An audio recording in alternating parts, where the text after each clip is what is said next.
जय हिंद दोस्तों। इसके पहले वाले क्लास में ध्यान रखना, हम आपको जो जितने भी क्वेश्चन आने वाले थे उन क्वेश्चंस के बारे में बता दिए। आज के भी क्लास में ध्यान रखना, हम आपको जो महत्वपूर्ण क्वेश्चन है उन सभी क्वेश्चंस को बता देंगे। और इस क्लास के बाद ध्यान रखना, हम लोगों का जो भी क्वेश्चन सॉल्व करने का हुआ था सब क्या हो जाएगा, यहीं पे खत्म हो जाएगा। और ध्यान रखना, जितने भी महत्वपूर्ण क्वेश्चन है आप अच्छे से तैयार कर लीजिएगा, क्योंकि ध्यान रखना सभी क्वेश्चन इंपॉर्टेंट है और क्वेश्चन आपसे बहुत अच्छे तरीके से पूछेगा। समझा कि नहीं? तो सभी क्वेश्चंस को आप ध्यान रखना, बेहतरीन तरीके से तैयार कर लेना। शुरुआत करते हैं हम लोग इस क्वेश्चन से। इस क्वेश्चन में क्या कह रहा है?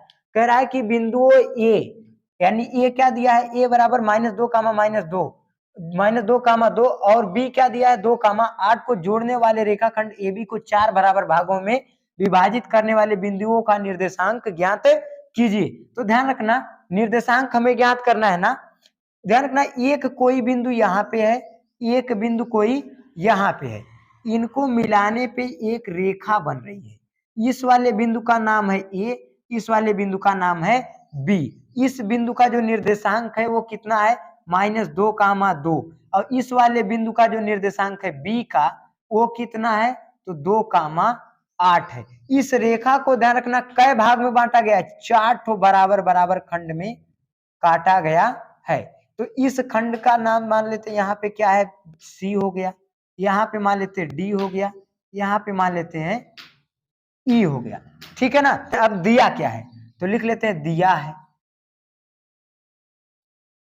क्या दिया है, ध्यान रखना भाई, दे रखा है ए बराबर कितना दे रखा है, -2 कामा 2, और बी बराबर कितना दे रखा है, 2 कामा 8। ज्ञात करना है। क्या भाई ज्ञात करना है, ध्यान रखना हम लोगों को, तो ज्ञात करना सी डी के निर्देशांक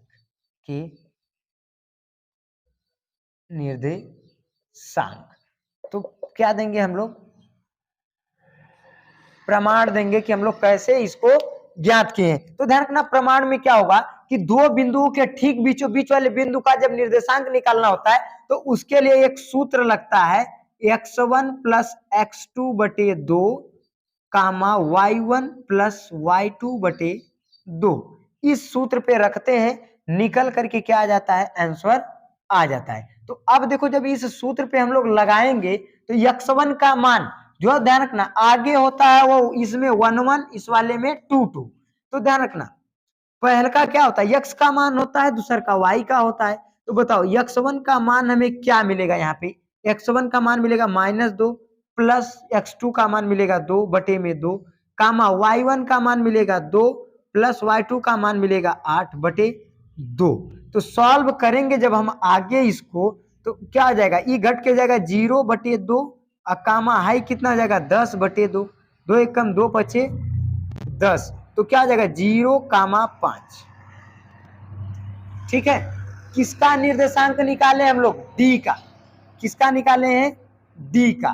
तो डी का निर्देशांक क्या निकल के आया है, 0 कामा 5। तो लिख देते हैं, इसका निर्देशांक कितना निकला है, 0 कामा 5। अब देखो, डी और ए के ठीक बीचों बीच सी दिख रहा है, तो जब सी दिख रहा है तो सी को निकाल लेते हैं हम लोग। लिखेंगे सी का निर्देशांक बराबर, सी का निर्देशांक बराबर, तो सी के निर्देशांक के लिए भी वही सूत्र लगेगा। क्या सूत्र लगेगा, तो x1 + x2 कामा y1 + y2 बटे 2, दोनों में वही सूत्र लग जाएगा। तो सूत्र के अनुसार ध्यान रखना, x1 क्या होगा -2, और फिर क्या होगा प्लस, ये क्या हो जाएगा 0 बटे 2 कामा y1 का मान हो जाएगा 2 प्लस y2 का मान हो जाएगा 5 बटे 2।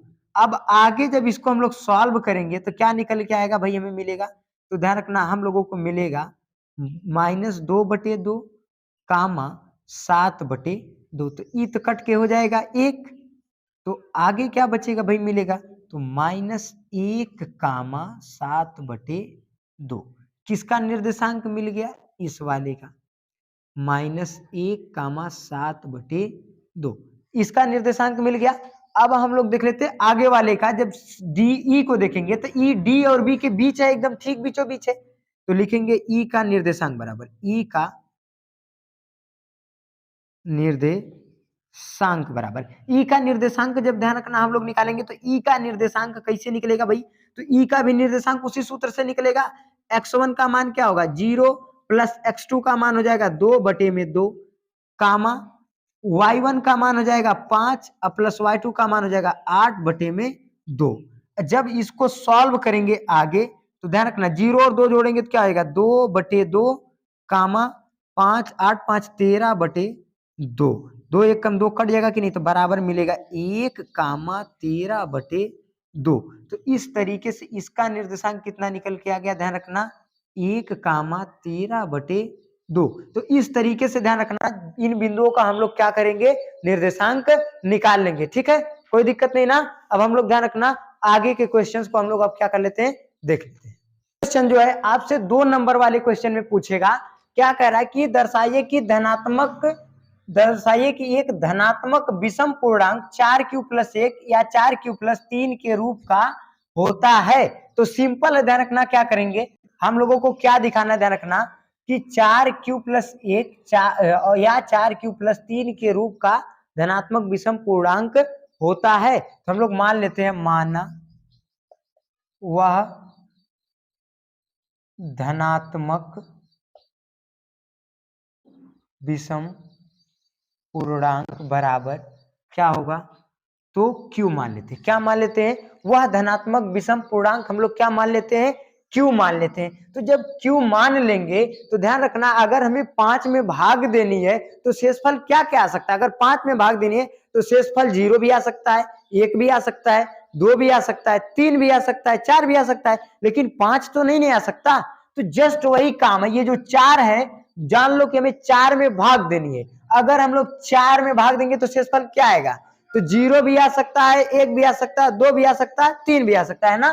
तो लिख देंगे, तो इसलिए q बराबर क्या आ जाएगा 0, q बराबर 1 भी आ सकता है, शेषफल 2 भी आ सकता है, शेषफल 3 भी आ सकता है। तो इसलिए लिखेंगे कि 4q प्लस क्या लिखेंगे, तो लिख देंगे इसलिए 4q प्लस 0, 4q प्लस 1 कामा 4q प्लस 2 कामा 4q प्लस 3 के रूप का होता है। कोई दिक्कत नहीं ना, समझ में आया। अब हम लोग देख लेते हैं अगला क्वेश्चन।